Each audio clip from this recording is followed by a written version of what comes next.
அந்த பாட்டை நீங்க பாடணும்னு வேண்டி கேட்பார். ஏன்னா அந்த கண்ணன் பாட்டுல அது ஒரு வித்தியாசமான பாட்டு. எல்லாரும் சாமிக்கு பின்னால போய் நின்று நாம கும்பிடும் போது நாம இறைவன்கிட்ட வேண்டுவோம், ஆண்டவனே எனக்கு நல்ல ஆயுத கொடு, நோயற்ற வாழத்தான், குறைவற்ற செல்வத்தை தான் அப்படின்னு கேட்கறதா மன இயல். நமக்கு என்ன வேணுமோ அதை ஆண்டவர்கிட்ட கேட்போம், தப்பில்லை. ஆனா இப்போ நான் ஒரு பாடல் பாட போறேன். அந்த பாடலுடைய ஆசிரியர் வித்தியாசமான ஒரு வேண்டுகோளை ஆண்டவர்கிட்ட கேட்க. அது என்ன வித்தியாசமான வேண்டுகோள் அப்படின்னா, அவர் கண்ணனுடைய பக்தர் கண்ணன் சன்னதியில போய் நிற்கார். கிருஷ்ணனுடைய சன்னதியில பார்க்கிறார். அந்த சன்னதியில இருக்கின்ற ஒவ்வொரு பொருளும் ஒரு தகுதியோட இருக்கு. இந்த கவிஞன் ஆண்டவன்கிட்ட கேட்கா, கிருஷ்ணா உன் சன்னதியில ஒவ்வொரு பொருளும் ஒரு தகுதி இருக்கு, எனக்கு அந்த தகுதி இருக்கான்னு தெரியலையே ஆண்டவனே அப்படின்னு கேட்க. அது என்ன தகுதி ஒவ்வொரு பொருளுக்கும், அதுதான் அந்த பாடலை சொல்றேன். நான் அந்த பாடலை இப்போ முன்னால பாடுறேன். நண்பர்களே, நீங்க அந்த பாடலை கண் மூடி கேட்கணும், நேர நிமிர்ந்து உட்கார்ந்து கேட்கணும். உங்கள் காதுகள் வழியாக அந்த பாடல்ல அந்த கவிஞன் சொன்ன கருத்துக்கள் உங்க மனசுல பதியும். அப்பதான் அந்த பாடலுடைய பொருள், சொல்லிய பாட்டின் பொருளுணர்வு சொல்வார் செல்வ சிவபுரத்தினுடைய மாணிக்காசர் செய்தாரே, அந்த பாடலுடைய பொருள் தெரிஞ்சு நாம இறைவனை நினைக்க முடியும். நண்பர்களே,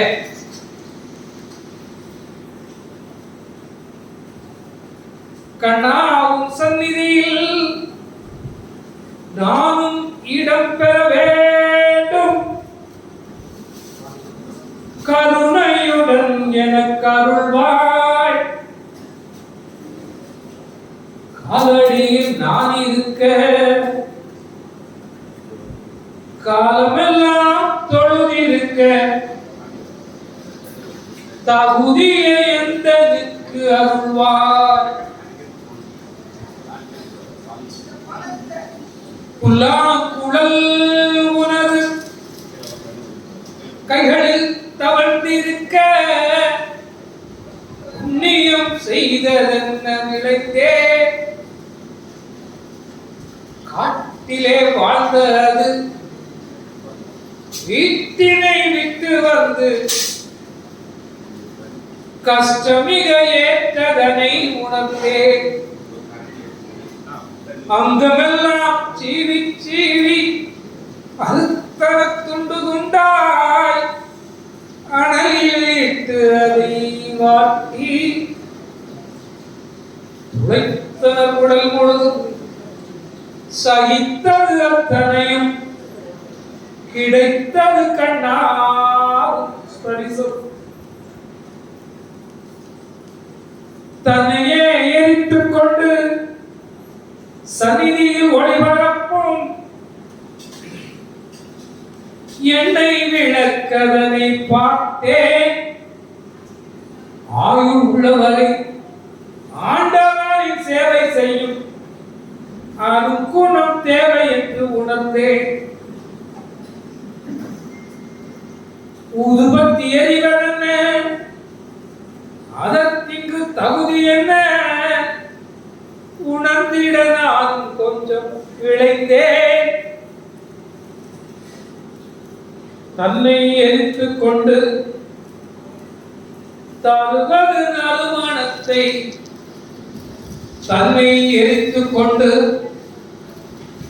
தருவது நறுமணத்தை தியாகமே தகுதி என்று உணர்ந்தேன், தியாகமே தகுதி என்று உணர்ந்தேன், பற்றியது கற்பூரம் சுற்றியது தட்டோடு சுட்டியது கண்ணா உன் வடிவை, எரிந்தது கற்பூரம், எரிந்தது கற்பூரம், எதுவுமே மிச்சமில்லை, எதுவுமே மிச்சமில்லை, தெரிந்தது தேவையான தகுதி. கண்ணா உன் சந்நிதியில் நானும் இடம் பெற வேண்டும், கருணையுடன் எனக்கு அருள்வாய். காலடியில் நான் இருக்க, காலமெல்லாம் தொழுதிருக்க, தகுதியை எந்தனுக்கு அருள்வாய், தகுதியை எந்தனுக்கு அருள்வாய். ஐயர்களே, இந்த பாடல்ல அந்த கவிஞர் கண்ணன் சன்னதியிலே கண்ணன் கையில புல்லாங்குழல் இருக்குது. அந்த புல்லாங்குழல் காற்றுல மூங்கிலா இருக்கு. அந்த மூங்கிலா இருந்த நம்ம மூங்கில வெட்டி அதை வெட்டி எடுத்து வந்து அதை அங்கமெல்லாம் சீவி அதை துண்டு துண்டா அறுத்து அனல்ல இட்டு வாட்டுவாங்க. தீல போட்டு வாட்டி அதுக்கு பின்னால் அது உடலை துடைப்பா. புல்லாங்குழலுக்கு துடை இருந்தானே இனிமையான ஓசை வரும். அந்த உடல்ல துளைச்சி இவ்வளவு கஷ்டப்பட்ட பிறகுதான் அந்த புல்லாங்குழல் கிடைத்தது கண்ணா ஒரு ஸ்பரிசம். புல்லாங்குழல் கிடைச்சது. இவ்வளவு கஷ்டப்பட்ட பிறகுதான் மூங்கிலா இருந்த புல்லாங்குழல் கண்ணனுடைய கையில அவருடைய ஸ்பரிசம் கிடைச்சது. ஆண்டமே, நான் இப்ப அவ்வளவு கஷ்டம் ஒன்று படலை இந்த வாழ்க்கையில. எனக்கு ஒரு பரிசு வேணும். மகாபாரதத்துல இருந்து ஒரு சம்பவம். வரதன் அங்கே தர்ம பட்டாபிஷேகத்துக்கு பிறகு ஸ்ரீகிருஷ்ணர் எல்லாருக்கும் பரிசுகள் கொடுத்துட்டு இருந்தார். அப்போ எல்லாரும் வாங்கி போனாங்க. ஆனா பஞ்சபாண்டவருடைய தாயார் குந்தி தேவி அவ வாங்க வரல. அப்படி இருக்கா. ஸ்ரீகிருஷ்ணன் குந்தி தேவியை பார்த்து, அத்தை நீங்க என்ன ஒண்ணு கேட்கல இருக்கா அப்படின்னு கேட்கிறா.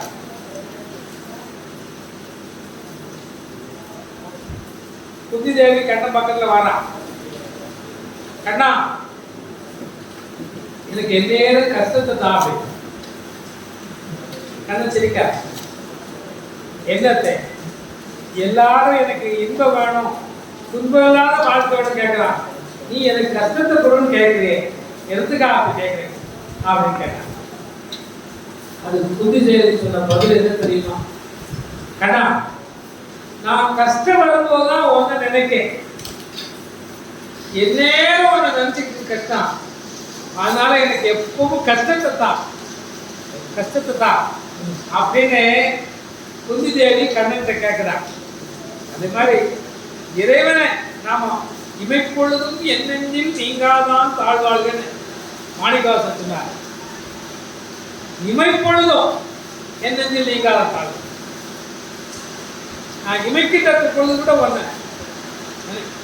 ஒன்னு நினைச்சுட்டே இருக்கணும்னு மாணிக்கவாசர் சாமி சிவபெருமான் கேட்கார். அதே மாதிரிதான் இவரும் கேட்டார். ஆக இந்த புல்லாங்குழலுக்கு இவ்வளவு தகுதி, கண்ணா எனக்கும் அந்த தகுதி வேணும்னு கேட்கார். அடுத்தால அந்த சன்னதியிலே நெய் தீபம் ஏற்ற வச்சிருப்பாங்க. அங்கே எல்லா சன்னதியிலும் அந்த நெய் தீபம் காட்டுகின்ற அந்த நெய்வேதத்துக்குரிய தகுதி என்ன தெரியுமா? பச்சை திரி போட்டு நெய் ஊற்றி தீபம் ஏற்ற வச்சுப்பாங்க. இப்ப எல்லாம் டைம் டியூட்டி பாக்குற காலம். தொழிற்சாலையில 5 மணிக்கு வேலை பார்க்கறாங்க. நாங்களாம் ஆசிரியர்கள். தொழிற்சாலை 8 மணிக்கு வரும். ஆசிரியர் நாங்கள் 5 மணிக்கு தான் வேலை பார்ப்போம். மணி அடிச்சா எல்லாரும் வீட்டுக்கு வரும். ஆனா இந்த பஞ்சத்திரி ஆண்டவனுக்கு டைம் டூட்டி பார்க்கறது இல்லை, இவ்வளவு நேரம் எரிஞ்சா போதும் அப்படின்னு அணையிறது இல்லை. கடைசி துகள் பஞ்சு இருக்கிறதும் அந்த பஞ்சத்திரி எரியும், ஆண்டவனுக்கு ஒளிதான். அதான் சொல்ல, ஆயுள் உள்ளவரை ஆண்டவனின் சேவை செய்யும் அருக்குணம் தேவை என்று உணர்ந்தேன். ஆண்டவனே, இந்த பஞ்சத்திரி மாதிரி இந்த கடைசி மூச்சு இருக்கிறதும் உனக்கு நான் பணிபுரியணும் அப்படின்னு கண்ணெடுக்க. அதுக்கு அடுத்தால சாம்பிராணி பத்தி கொடுத்து வச்சுப்போம். சாம்பிராணி பத்தி, ஊதுபத்தி. அந்த ஊதுபத்தி தான் எரிஞ்சு சாம்பலாயிட்டு மற்றவங்களுக்கு மனத்தை கொடுக்கும்.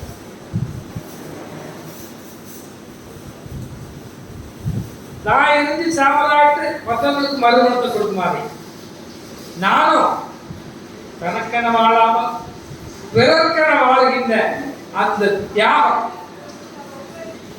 அந்த தியாகம் மட்டும் எனக்கு வேண்டும் கிருஷ்ணா, எனக்கு யாரும் கேட்காது. இந்த ஊதுபத்திக்கு இருக்கிற தகுதி அதுதான். தியாகமே தகுதி என்று உணர்ந்தேன். தியாகம் தான் தகுதி. ஊதுபத்தி மாறி நம்ம சன்னிக்கு வந்த உடனே அந்த ஊதுபத்தியுடைய வாசனை உங்கள் நாசியை தொடும். அந்த ஊதுபத்தி வாசனை நாசியை தொட்ட உடனே நமக்கு என்ன நினைவு வரணும்?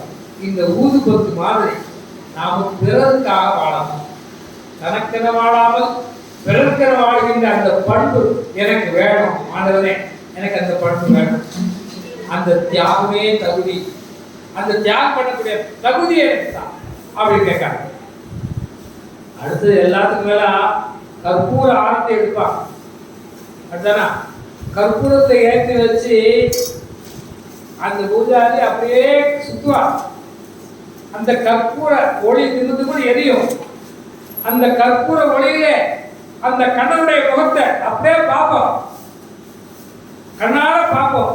கிருஷ்ணா, கோவிந்தா, கோபாலா, ஸ்ரீகிருஷ்ணா, பரந்தாமா, வாசுதேவா, வைகுண்டவாசா, எழுகுண்டவாடா, வெங்கட்ரமணா, கோவிந்தா கோவிந்தா கோவிந்தான்னு நாம் கும்பிடுவோம் இல்லையா? அந்த கற்பூரம் காட்டுகின்ற பாடம் என்ன தெரியுமா? அதுக்கு என்ன தகுதி தெரியுமா? எரிந்தது கற்பூரம் எதுவுமே மிச்சமில்லை. கற்பூரம் எரிஞ்ச பிறகு எதுவுமே மிச்சம் இருக்கா? உலகத்துல மிச்சம் இல்லாம எரியது ஒரு பொருள் கற்பூரம் தான். மற்ற எந்த பொருள் எரிஞ்சாலும் ஒருபடி சாம்பல். நம்ம மனிதர்களை நாம எரிச்சாலும் சாம்பல் எடுத்து கடல்ல கற்பார்த்தாள், இதுதான் நேரி. ஆனா கற்பூரம் எரிஞ்சா ஒண்ணுமே மிச்சம் இருக்காது, ஒண்ணுமே மிச்சம். எரிந்தது கற்பூரம் எதுவுமே மிச்சமில்லை, எதுவுமே மிச்சமில்லை. தெரிந்தது தேவையான தகுதி. அது என்ன தகுதி? கற்பூரம் என்ன தகுதி காட்டுது?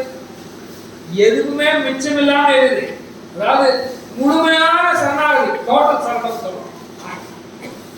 ஆண்டவரிடத்திலே தன்னை முழுமையாக அர்ப்பணிக்கணும், முழுமையா அர்ப்பணிக்கணும். அந்த தகுதி இருந்தா தான் இறைவா உங்களுடைய அருள் கிடைக்கும்னு அந்த கவிஞன் பாடலை முடிக்க. இந்த பாடல் மற்ற பாடல்களுக்கு ஒரு வித்தியாசமான பாடல். அதான் தான் விதான சாமி அடிக்கடி சொல்வா, நீங்க பாடல் சார் அப்படின்பா.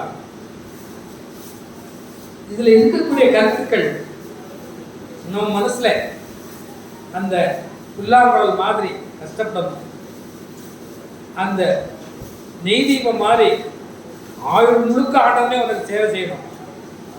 உன் சன்னிதியில இருக்கின்ற ஊதுபத்தி மாதிரி நான் இருந்து சாம்பலாய் மற்றவங்களுக்கு மனத்தை கொடுக்குமாறு என்னுடைய வாழ்க்கையில நான் பிறருக்காக வாழணும், எனக்கு வாழணும். இப்ப எல்லாம் வளர்க்கிற தான் வாழும் தன் பெட்டுக்குள்ளே வாழணுங்கிற ஒரு குறுகிய பட்டத்துக்குள்ள போயிட்டு போது ஒரு அச்சம் நமக்கு இருக்கு. இதுல இருந்து வெளியே வரும் நம்முடைய சபை என்பதெல்லாம் எல்லோருக்காக வாழும், பிறருக்காக வாழும். தனக்கென வாழாமல் பிறக்க வாழ்கிற தகுதி எனக்கு வேணும். எல்லாத்துக்கும் மேல கற்பூரம் அது முழுமையா எரிஞ்சு மிச்சமில்லாம எரியுது. அந்த எதுவுமே மிச்சம் இல்லாம இருக்கிற அந்த முழுமையான சரணாகி, டோட்டல் சரண்டர், அது எனக்கு வேணும் அப்படின்னு கவிஞர் இந்த பாடலை கேட்டார். இந்த பாடல் நான் உங்களுக்கு சொல்லணும்னு நினைச்சேன். இந்த பொருள் உங்களுக்கு புரிஞ்சதுன்னா நீங்க அந்த கண்ணனுடைய அருள் கிடைக்கும். நம்முடைய சத்குரு அகண்ட பரிபூர்ண சித்தாந்த சபையில சாமி வந்து அதை நமக்கு சொல்லியிருக்காருன்னு தான் உண்மை.